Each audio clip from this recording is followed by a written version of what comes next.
Mercredi 24 mars 2010, l'Espagne a été touchée ces dernières heures par d'intenses orages de grêle, avec près d'1 mètre par endroit.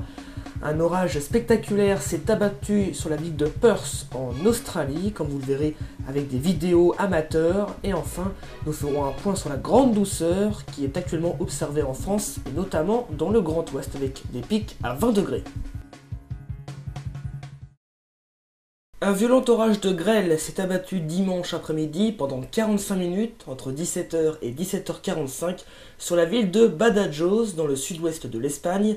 Les chutes de grêle ont rapidement provoqué le chaos sur la ville, laissant par endroits jusqu'à 1 mètre de grêle en seulement 15 minutes.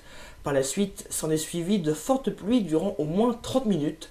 Dans de nombreux secteurs de la ville, des automobilistes ont été pris au piège de la montée des eaux. Les évacuations d'eau ayant été obstruées par la grêle, l'eau n'arrivait pas à s'écouler convenablement.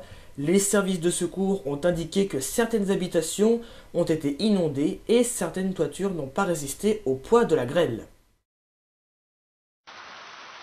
Un orage assez impressionnant, le pire depuis au moins 50 ans, s'est abattu hier sur la ville de Perth, dans le sud-ouest de l'Australie. Les fortes pluies, la grêle et le vent, qui ont soufflé jusqu'à 120 km/h en rafale, ont occasionné des dommages. Des arbres sont tombés sur des lignes électriques ainsi que sur des habitations, provoquant des coupures d'électricité pour plus de 160 000 foyers. Les fortes pluies ont engendré des inondations, dont de nombreuses maisons, mais aussi des cliniques ou hôpitaux. La grêle a quant à elle causé d'importants dommages sur les véhicules. En l'espace de quelques heures, il est tombé 42 mm sur Perth.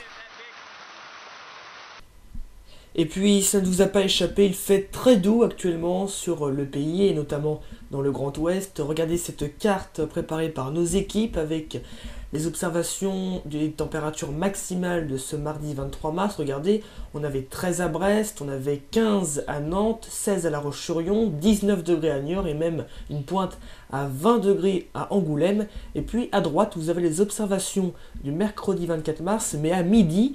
Et comme vous pouvez le voir, eh bien, il fait parfois plus chaud le mercredi à midi que la veille à 16h, avec 13 toujours à Brest, 15 à Rennes, également à Alençon, 17 degrés à Chartres, à Nantes et à Angers, 18 degrés à Blois ainsi qu'à Limoges, et la maximale toujours pour Angoulême avec 19 degrés. La douceur devrait se poursuivre, mais elle s'accompagnera d'instabilité orageuse pour ces prochains jours. C'est la fin de cette édition, merci à vous de l'avoir suivi. On se retrouve pour un nouveau journal ce samedi 27 mars 2010. Toute l'équipe de Prévis Ouest se joint à moi pour vous remercier de votre confiance et de votre fidélité. À samedi.